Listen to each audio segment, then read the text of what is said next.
Hello, this is Robert Rickover at Body Learning, and I'm talking today with Amy Ward Brimmer, who's an Alexander Technique teacher in Newtown, Philadelphia, near Philadelphia, Pennsylvania. And in this podcast, Amy is actually going to interview me, so I'm going to turn this over to you, Amy. Thanks, Robert. This is fun. I get to ask you about some interesting things. And the first thing I'd like to ask you is if you could tell us very briefly, what is the Alexander Technique? Well, I think it's a way to feel better and move in a more relaxed and comfortable way by releasing harmful habits that you've acquired over your lifetime. How's that? Okay. Yeah, that's absolutely been my experience. I feel better. Yeah. Good. And I actually was really interested in a couple of blog posts that you've put out. Most recently, one that where you asked the question, was God the first Alexander Technique teacher? A provocative title, for sure. Very, and got tongues wagging. So, so what is that question to you? And you actually do talk about some examples that you've noticed in the Bible that you think are parallel or kind of useful to some of the ideas in Alexander Techniques. So is God the first Alexander teacher? Well, who knows, really? He was probably the first and I'm going to use the word he, but we all know it's he, she, right? Is that okay? Yeah, that's fine. It's just a point of reference. It's a point of reference, yeah. And most of these examples are from the Old Testament, where God definitely was a he. Seems pretty male to me. Pretty male, yeah. Well, I was actually drawn to this topic by something I read a long time ago by Marjorie Barlow, who was F.M. Alexander's niece, and a very well-known Alexander Technique teacher in her own life, in her own right, in England. I think she died about 3 or 4 years ago, and she mentioned that after the golden calf incident in the Old Testament, God says to Moses, and I'm going to quote him here, "I see this as a stiff-necked people. Now let me be, that my anger may blaze forth against them, and that I may destroy them," which is pretty heavy, really. But the question that she points out is this idea of stiff-necked dovetails quite nicely with a big emphasis in Alexander Technique teaching, which is about the state of our students' necks. And we tend to encourage students not to stiffen their necks, not to tense their necks, because from our point of view, our necks, our head-neck-torso relationship really is pretty key to our overall functioning. Yeah. Putting it another way, if you are interested in changing the way you use your body in everyday activities, if you want to change your manner of using it, you need to pick an efficient intervention point. And your neck is, I think most Alexander teachers would say, the key intervention point. That is perhaps one of the most important parts of your body that you can pay attention to and change, because it has implications. It affects everything else in your body pretty dramatically. Alexander even used the term primary control to describe the head-neck-torso relationship. Right, and another way of saying that is, no matter how free and balanced and easy you are elsewhere in your body, if your neck is not free of excess tension, nothing else is going to be quite okay. Well, I would say it's hard to be free and easy elsewhere in your body if your neck isn't also free. That's right. It's how you manage the weight of your head on top of your neck, and remember your head weighs about 10 to 12 pounds, which is pretty heavy. affects everything in your body pretty directly. And so, yeah, I think most Alexander teachers, when they have a new student, one of the first things they address is the state of the student's neck and how the student might change it. And so there's this reference to a stiff-necked people in this, famous incident where Moses led everybody into freedom, right? Out of slavery, out of bondage, into freedom, and goes away for a little while to get some more instructions from God. And during the time he's away, they completely fall back into bad habit and displease God. And God says, I see there are stiff-necked people, and I will destroy them if they don't clean up their act. So are there other incidences in the Bible? I mean, do we find other references to tight necks? Oh, absolutely. The phrase stiff-necked appears, depending on what reference you use, anywhere 19 or 20 times in the Bible, mostly in the Old Testament, but also in the New Testament. And not only that, but the connection between stiff-necked and overall functioning is also addressed by God in Micah. Oh, cool. Micah 2, verse 3, and I'll quote God again. I am planning such a misfortune against this clan that you will not be able to free your necks from it. You will not be able to walk erect. So he's basically, Whoa. Sounds like and that sure sounds like God maybe is an Alexander Technique teacher, because he's making a very explicit connection between how you function in an overall way, how you walk in this case, and the state of your neck. And again, that fits in perfectly with Alexander Technique ideas about the neck. So yeah, the phrase appears a lot. God does not tell the people that they're stiff-kneed people or stiff-ankled people or stiff-armed people. He goes right to the neck as his focus, and I don't think that's an accident. And I think essentially what F. Matthias Alexander, who is the guy who developed the Alexander Technique 120 or so years ago, I think basically he kind of rediscovered the importance of our necks in the context of working out a voice problem that he had, and ran with that, and out of that came the Alexander Technique, which of course is more than just about our necks, but again, the state of our necks is pretty key in Alexander Technique teaching. So I think Alexander was the mortal who worked out how you individually, at least, could not be a stiff-necked person. And I'm just really, I'm so interested in this passage in Micah that you just read, because it describes physiologically what happens when you have a stiff neck. You can't stand erect. It's also metaphorical in a sense about a stiff-necked people is a stubborn, someone who's stiff-necked is stubborn and resistant. And so I'm wondering if you could explore a little bit what the sort of mental, emotional component or philosophical component of it is when someone is resistant or stiff-necked.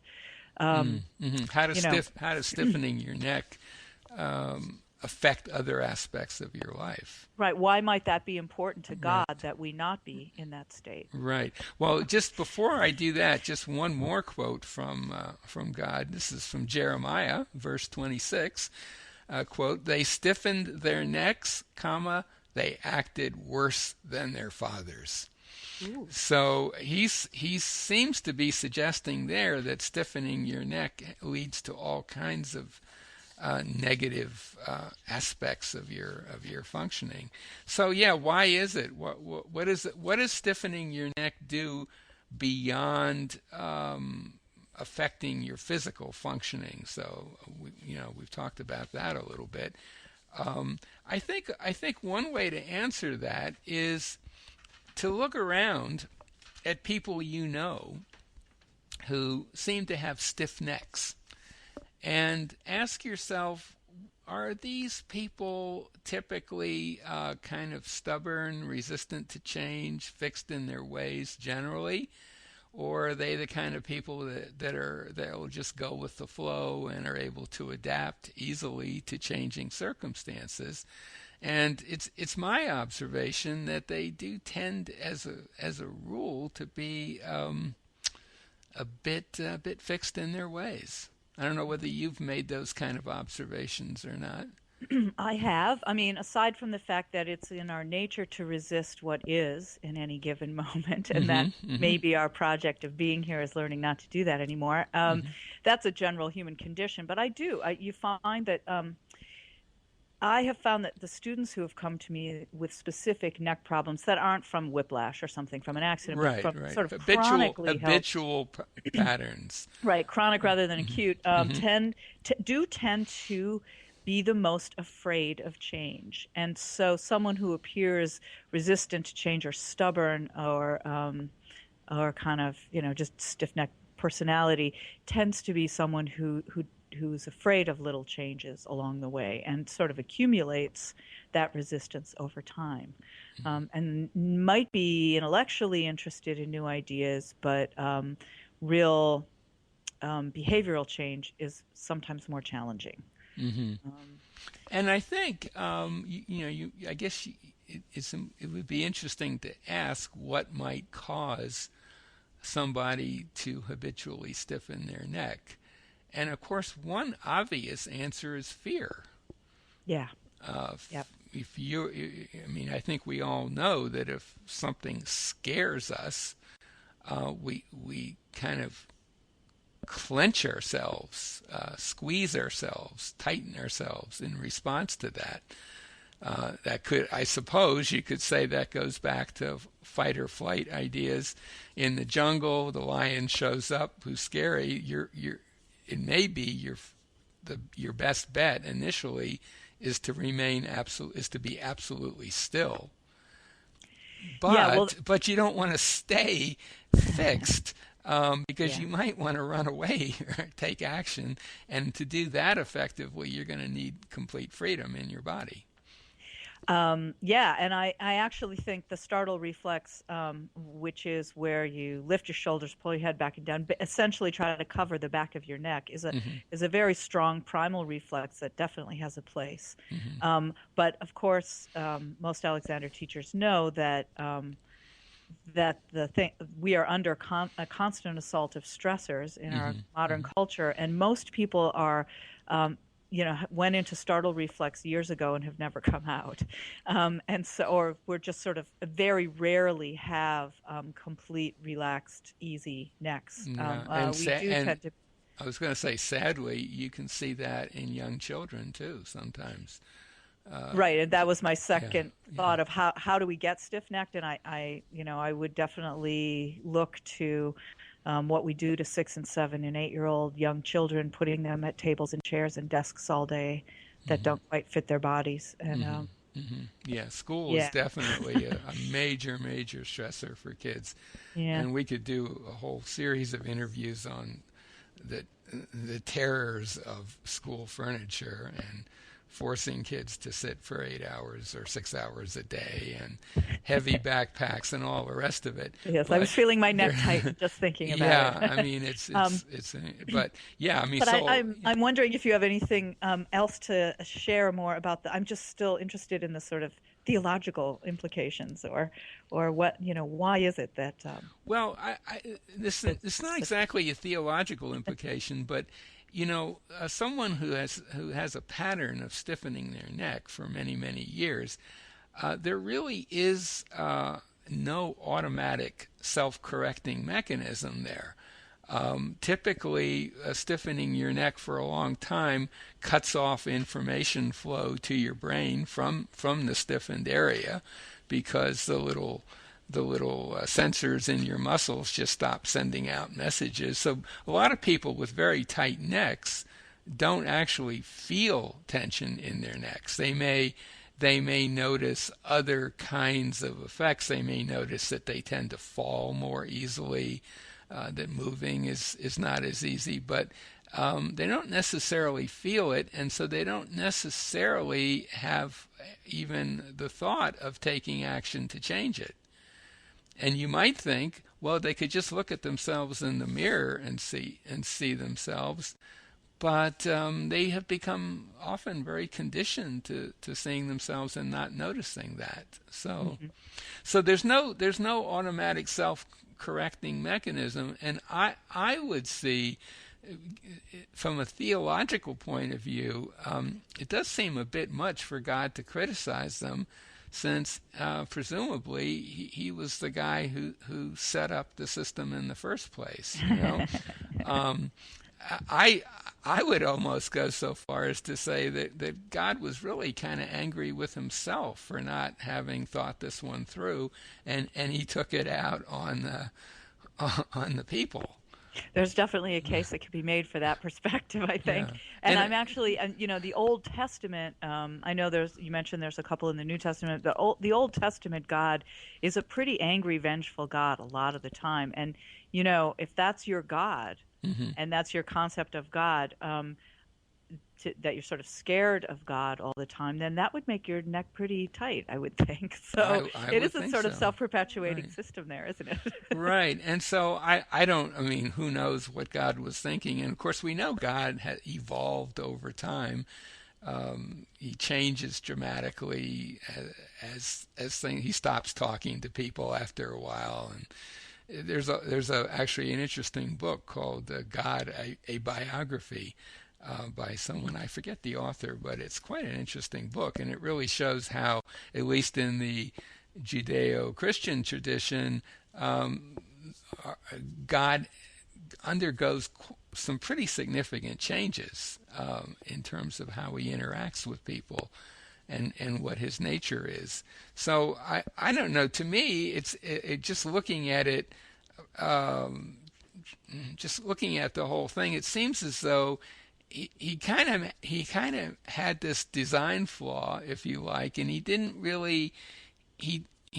figure out that maybe there would be a nice teaching method that people could use to undo that stiffness.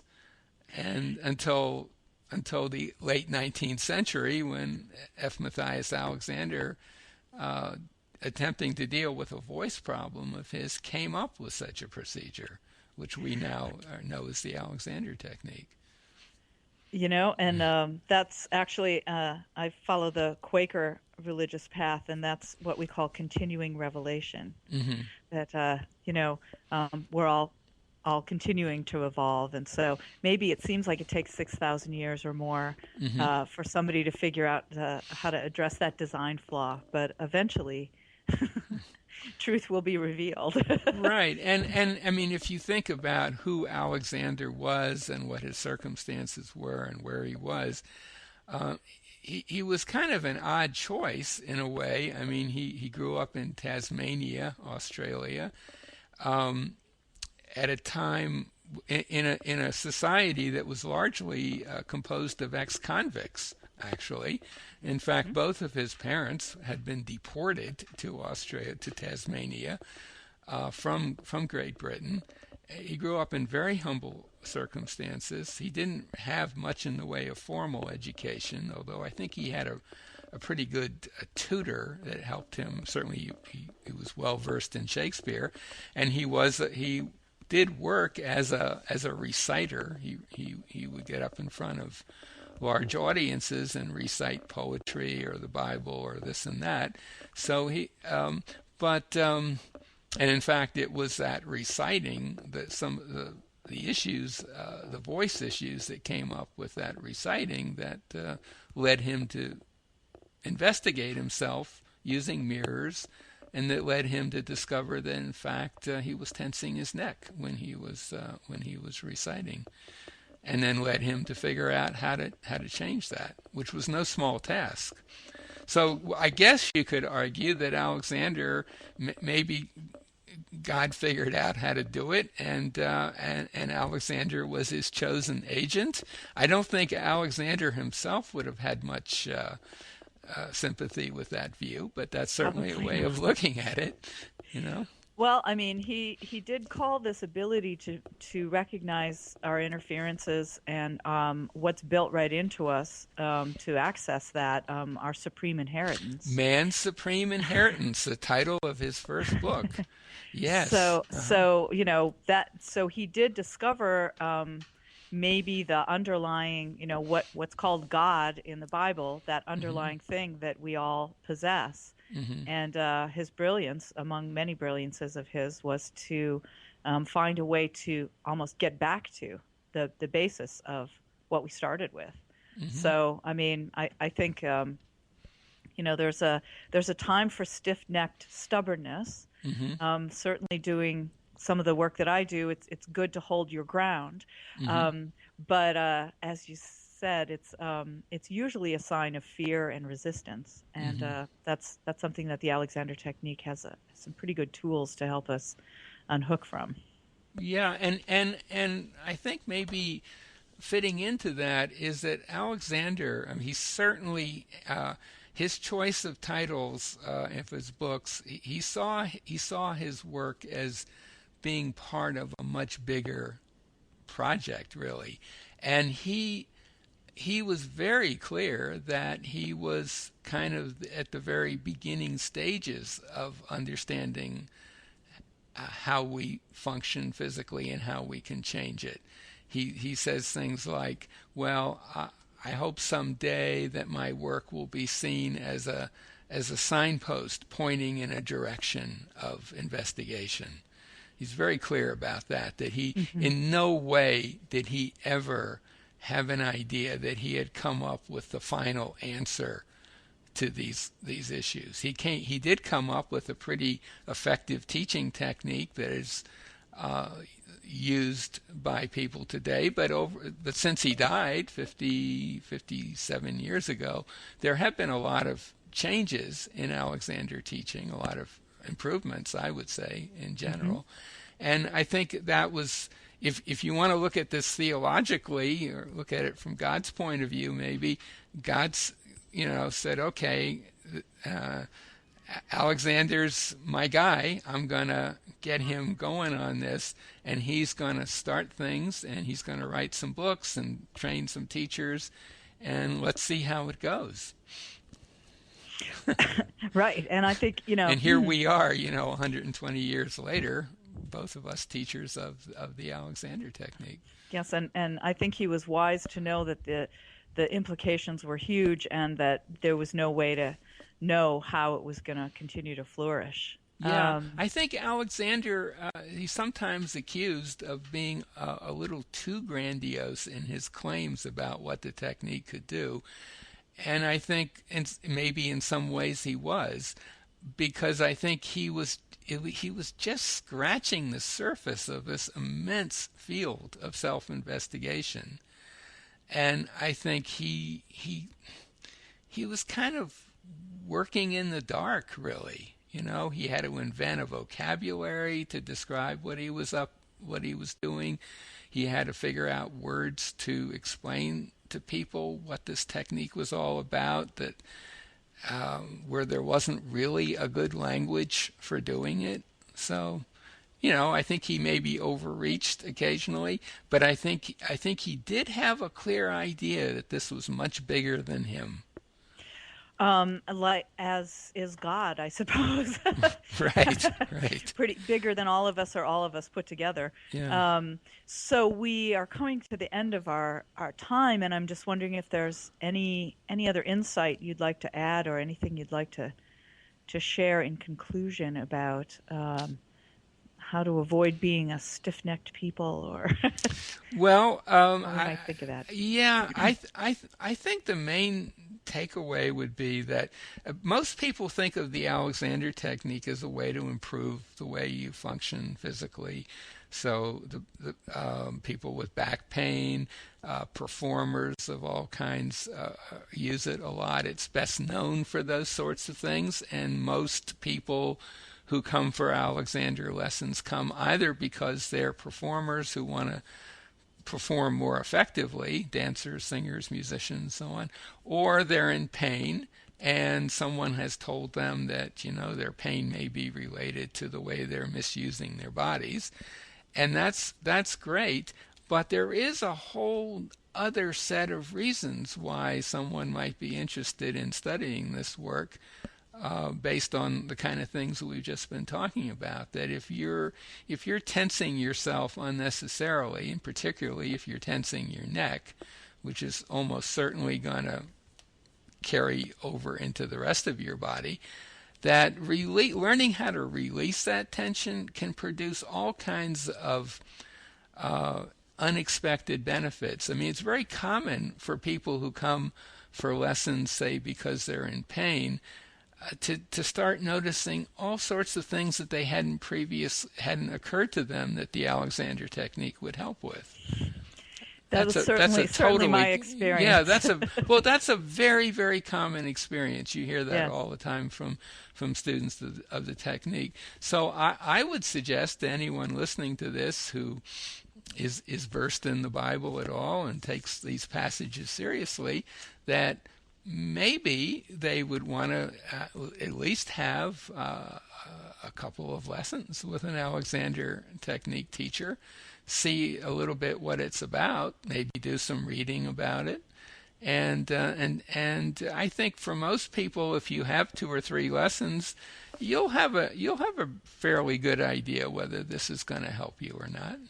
So that would be my takeaway message. Check it out, even if you're not in physical pain, even if you're not interested in how, let's say, how you move or how you do things, things like walking, or if you're an actor, acting, that sort of thing. If you don't have those sort of standard reasons, you might still want to investigate the Alexander technique.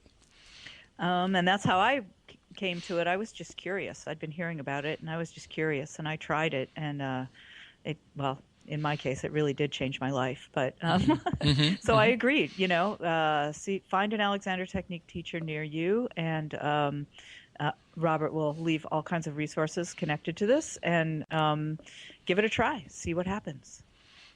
Okay. Well, thank you so much, Amy. Thank you, Robert. It's been a pleasure listening to this.